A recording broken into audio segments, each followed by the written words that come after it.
వాళ్ళు ఏదైనా జాబ్ చేస్తారా, ఏదైనా బిజినెస్ చేస్తారా, జస్ట్ కూర్చొని ఒక వాక్యం చెప్తారు. ఆ పీపుల్ లక్షల్లో లక్షల్లో ఇంప్లిమెంట్ చేస్తారు. లక్షల మంది just implement their statement, their words. Okay. How it is possible?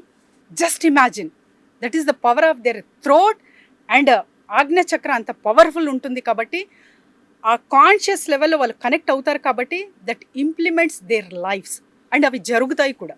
Oh so okay, అదా థర్డ్ ఐ అంటే అదన్నమాట. Absolutely sir. థర్డ్ ఐట్ అంటే ఐ కనపడడం కాదు, అదే అంటున్నా. కాన్షియస్ ఇలా లెవెల్లో ఓపెన్ అవేర్నెస్, కాన్షియస్ ఇంటెలిజెన్స్ అనేది మీరు ఎక్స్పీరియన్స్ చేస్తారు. ఓకే. అంటే ఇప్పుడు నాకు కనుక సార్ ఆజ్ఞా చక్రాన్ని మీరు ఓపెన్ చేశారనుకోండి, సో నేను ఒక అంబానీ లాగా బిహేవ్ చేస్తానా, అంటే నిర్ణయాలు తీసుకుంటానా, వ్యాపారాన్ని అద్భుతంగా సక్సెస్ చేస్తానా? Yes. Where your thought comes. So మీరు అంబానీ అని అనుకుంటారు, బుర్రా శ్రీనివాస్, మీరైతే Burra Srinivas. Yes. How can you connect with his energy? అంటే ఒక సక్సెస్ ఒక జస్ట్ అంటే రోల్ మోడల్లా తీసుకోవచ్చు, కానీ he is the secondary person. But how can you elevate your life? Okay. Elon Musk కానివ్వండి, వారన్ Yes. బఫెట్ కానివ్వండి, అంబానీ కానివ్వండి, ఎవరైనా సరే వాళ్ళకు వాళ్ళు తీర్చిదిద్దుకున్న లైఫ్ అవును. Success. Yes, tips and techniques ఇవన్నీ వాళ్ళు నేర్చుకునే ముందుకెళ్ళారు. అంతే కదా. అవును. సో అలా మీరు కూడా మీ లైఫ్లో ది హయ్యెస్ట్ పొటెన్షియల్ అనేది ఎక్స్పీరియన్స్ చేయొచ్చు త్రూ థర్డ్ ఐ చక్ర.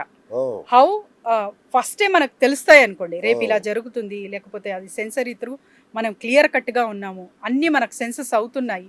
Then we will take the right decision, we will go on the right path. Right path ఎప్పుడైతే చూస్ చేసుకుంటామో absolutely we will get the success 100% in a right way. So ఇక విశ్వశక్తిలో చిట్ట చివరి మెట్టు అంటే సహస్రార చక్రం. Sir so final. సో దాన్ని ఆధీనంలోకి తెచ్చుకుంటే ఇక ప్రపంచం అంతా మన ఆధీనంలోకి వస్తుందా? ఎస్. ఆ చక్ర మనం యాక్చువల్లీ చెప్పాలంటే spiritual gurus sir, masters. Okay. So వాళ్ళు ఎలివేట్ అవ్వి, this is the complete natural process అనమాట. Okay. Nature will choose the human being. ఇదేంది మేడం మీరు సైన్స్ కదా చెప్పేది, మరి అవును. స్పిరిచువాలిటీ చెప్తున్నారంటే అవును. This is the fact. మీరు ఏదైనా అర్థం చేసుకోవచ్చు. దే అంటే బై బర్త్ అలా ఉంటారు అంతే. కొన్ని ప్రాక్టీసెస్ త్రూ మనం వెళ్ళొచ్చా, ఆ స్టేజెస్ రీచ్ అవ్వచ్చా అంటే ఖచ్చితంగా అవ్వచ్చు. When you are designing your destiny. అందుకే కదా వాళ్ళు కొన్ని పాత్స్ నేర్పించుంటారు, కొన్ని ప్రాక్టీసెస్ చెప్తారు. ఓకే. సో కొన్ని బుక్స్ ఇవన్నీ మనం చేస్తున్నాము అంటే we are also can become like that, we can also achieve that stage. Okay.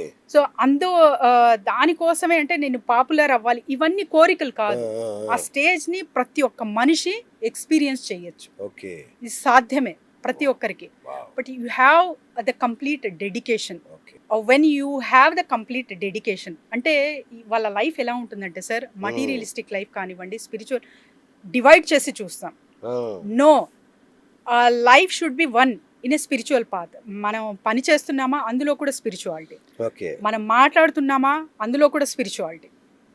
When you align with that, ప్రతి ఒక్కటి కూడా అలైన్మెంట్ ఉంటుంది కాబట్టి ఆటోమేటిక్గా హ్యూమన్ బీయింగ్ ఆ స్టేజ్కి రీచ్ అవుతారు. మనం ఇప్పుడే చూస్తున్నాం, సర్టెన్ గురూస్ మాత్రమే మనం యూట్యూబ్ త్రూనా లేకపోతే ఇన్ఫర్మేషన్ త్రూనా చూస్తున్నాం, కానీ చాలా హ్యూమన్ బీయింగ్స్ ఇప్పటికీ ఉన్నారు భూమి పైన, యూనివర్స్లో ఖచ్చితంగా ఉన్నారు. They are elevated, they reached that level. ఇంకొకటి కూడా విన్నాను నేను, అంటే వైద్య శాస్త్రంలోకి ఈ వ్యాధి నయం కాదు, ఈ జబ్బుని ఏం చేయలేము అని చెప్పిన వాటిని కూడా ఈ యొక్క షట్ చక్రాలని మేల్కొలిపి మన క్వాంటమ్ థెరపీ ద్వారా నయం చేయొచ్చు అని విన్నాను. నిజంగా సాధ్యమండి అది? సార్ ఇది నేను 100% ఎస్ అని చెప్పాను సార్. అవునా? ఎందుకంటే వాళ్ళు ఇప్పుడు అన్ని మెడిసిన్స్ తీసుకొని అన్ని ట్రీట్మెంట్స్ చేస్తూ కూడా ఆ వ్యాధి నయం అవ్వట్లేదు అంటే మీరు కరెక్ట్ డాక్టర్ దగ్గరికే వెళ్ళారా? ఓకే. అచ్చా. Okay. Just think about that. So you have to change the doctor two కదా. స్పెషలిస్ట్ చాలా మంది ఉంటారు. అవును. నాకేదో ఈ డాక్టర్ దగ్గర నచ్చింది, సో క్యూర్ అవుతుందని ఇంకా సంవత్సరాల తరబడి సేమ్ మెడిసిన్, సేమ్ ప్రిస్క్రిప్షన్ అవును. వాడడం ఎంతవరకు కరెక్ట్?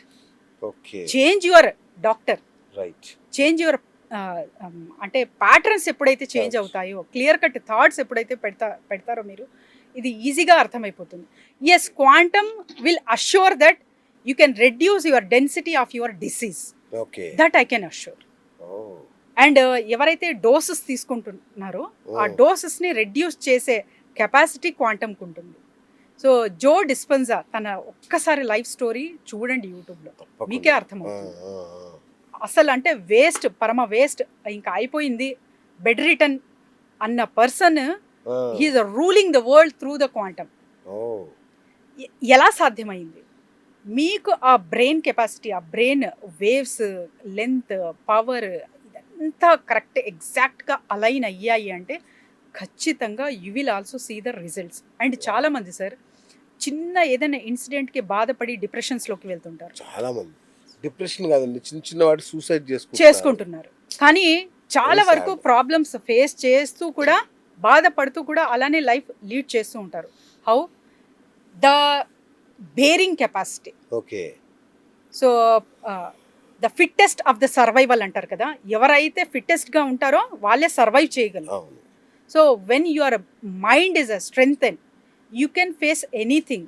క్వాంటమ్తో కనెక్ట్ అయినప్పుడు ఏమవుతుందంటే ప్రాబ్లమ్స్ రావు, అసలు మీకు ఇష్యూస్ జరగవు అని కాదు, దాని తాలూకా ఎమోషన్స్ మనకు కనెక్ట్ అవ్వవు. ఓకే. ఓకే. ఓకే. మెడిటేషన్స్ ఎప్పుడైతే మీరు క్లియర్ చేసుకుంటారో, సో ఆ ఎమోషన్కి రిలేటెడ్ ఉన్న ఎనర్జీ ఆటోమేటిక్గా క్లియర్ అయిపోతూ ఉంటుంది. So okay. గతంలో జరిగినవి, మార్నింగ్ నుంచి ఈవినింగ్ జరిగినవి, ఇవన్నీ ఒక క్లీనింగ్ పద్ధతి అనేది ఉంటుంది సార్ ఓకే. మెడిటేషన్లో. ఓకే. అది చేస్తున్నారు అంటే ఆటోమేటిక్గా యూ విల్ ఫీల్ రీఫ్రెష్. ఓ.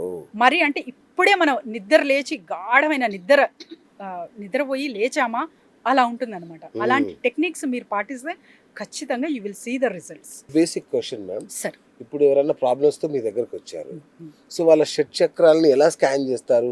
ఏ చక్రంలో ప్రాబ్లం ఉంది, ఏ చక్రం ఆగిపోయింది, దేనిలో ప్రాణవాయువు లేదు, ప్రాణశక్తి లేదు, ఎలా కనిపెడతారు మీరు? Correct, according to their issues first of all. Okay. So ఏ ఇష్యూతో బాధపడుతున్నారు, అచ్చా అచ్చా. తర్వాత వెన్ వీఆర్ హీలింగ్ వైబ్రేషన్ మనకు తెలిసిపోతుంది.